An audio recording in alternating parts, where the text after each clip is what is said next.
I was diagnosed with multiple breast cysts, both breast yon nung 2005. At first, hindi ko naman alam na meron akong ganun eh. Meron akong bukol. Tapos, nung naramdaman ko na lang siya, kasi meron akong hormonal imbalance, naramdaman ko na lang na hindi na ako makaligo, na yung tabo yung gamit ko. Hindi ko na siya mabuhat, nahihirapan na ako magsuklay. Tapos nung nagbaback pain na ako, meron na akong pain sa ganito, pero hindi ko pinapansin. Nung nakalipas na isang buwan, hindi pa rin nawawala, nahihirapan na ako. Doon ako nagsabi doon sa mother ko kasi umiiyak na ako talaga sa pain. So nagpa-ultrasound ako.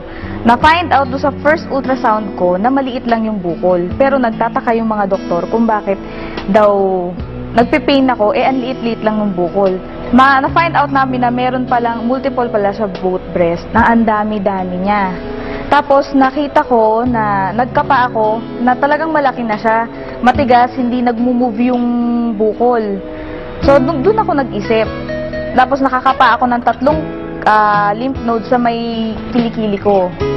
No, nung napag-isip-isip ko, nag-research ako ngayon. Sabi ko, bakit ganito? Yung nafe-feel ko, sabi ko, hindi nakatulad nung dati na mas lumala yung pain eh. Hindi ko na siya matiis. Nagpatingin ako ulit do sa doktor.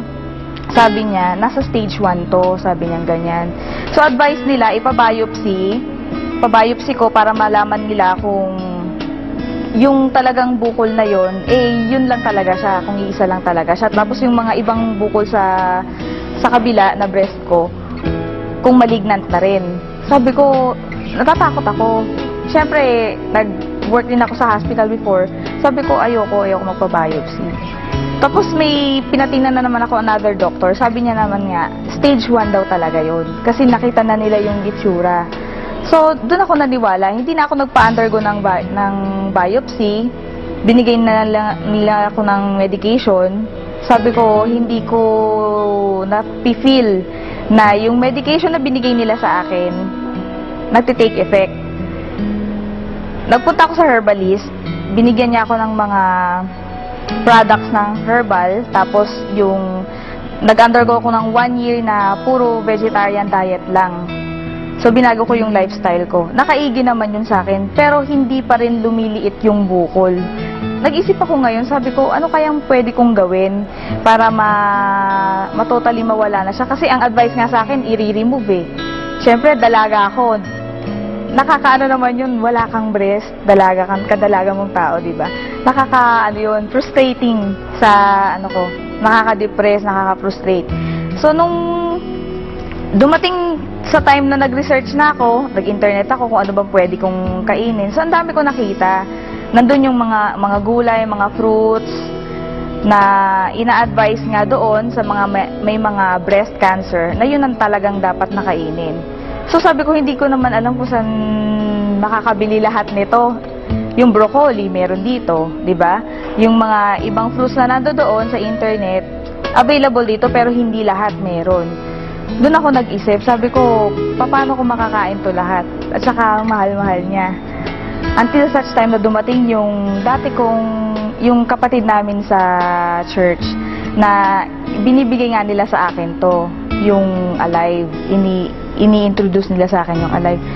Nung una, skeptic talaga ako. Tapos nung pinakita nila sa akin yung pinaka-literature, doon ako nagulat. Kasi lahat nung ni-research ko sa internet na dapat nakainin, nandoon lahat.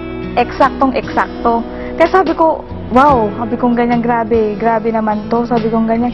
Kung gano'n, hindi na ako maghahanap ng kakainin ko, pwedeng ito na, sabi kong ganyan.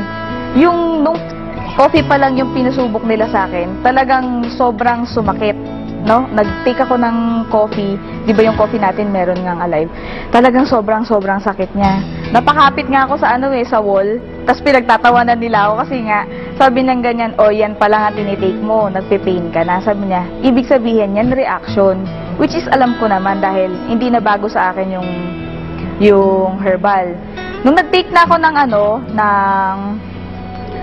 capsule, doon ko naramdaman na nakakaginhawa, nakakaigi. Hanggang sa nakapag 1 month ako, na-gradual yung pag-inom ko, hindi naman bigla. Kasi doon sa isang capsule pa lang na-feel ko na na merong may reaction ako naramdaman. Pero hindi ko isininto kasi naniniwala ako na makakatulong talaga sa akin ng malaki. Hanggang sa nag-isang buwan, nagsabi ako doon sa mama ko, sabi ko, maganda ma, sabi kong ganyan kasi nalelesen yung pain, pati yung back pain ko sa likod, nawawala, sabi kong ganyan. Tinuloy-tuloy ko hanggang sa nagpatingin ako, tapos kinapa ko siya ulit. Yung bukol, maliit na lang. For 2 months yun. Kasi na 9 capsules na ako eh. So, hanggang ngayon, continuous pa rin, tuloy-tuloy yung medication ko. Hindi ko tinitigilan yung Alive. So, ngayon, maliit na lang siya. Maliit na lang. Tuloy-tuloy pa rin yung medication ko para totally ma-resolve na yung bukol. Malaking malaki po ang naitulong ng Alive. Sobra.